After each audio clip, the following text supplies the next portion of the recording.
Strauss avait voulu faire des comparaisons entre les mythes. Et donc, il est très intéressé à voir la façon dont il se transforme, en partie, de différentes possibilités.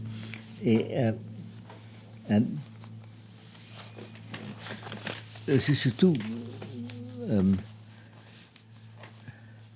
la façon dont la structure fonctionne là-dedans, et certaines logiques fonctionnent, et surtout ce que chaque petit changement qu'on trouve entre une version et une autre version fait partie d'un système de transformation qui est mathématisable d'une façon ou d'une autre. Donc c'est vraiment une façon d'objectiver un processus très très complexe. Et ça c'est très important parce que on parle toujours des mystères, etc. Et avec lui, il y a deux choses qui sont là. Il y a une mathématique très très complexe. Et deuxièmement, une conscience littéraire très efficace. Donc, il y a une certaine sorte d'alliance entre la mathématique et la littérature qui a géré d'une façon très très subtile. Ça comprend que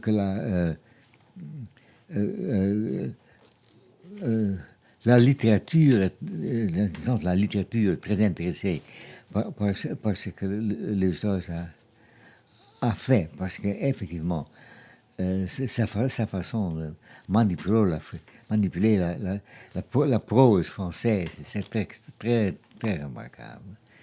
Et c'était avec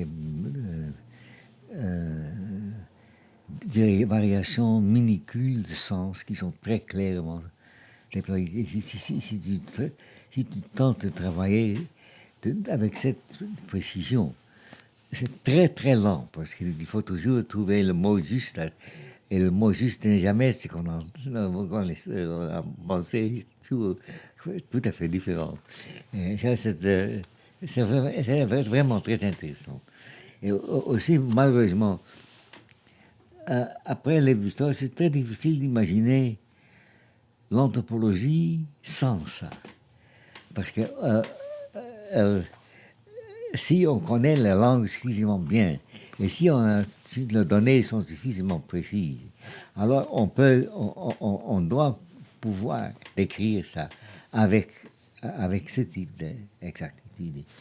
C'est à cause de ça qu'il a une position très solide dans l'histoire de l'anthropologie, parce que ce sont des qualités qui sont assez rares. Mais ça n'a rien à voir avec les grandes idées. Ce sont beaucoup plus l'importance des petits détails. Il n'y a pas de petits détails.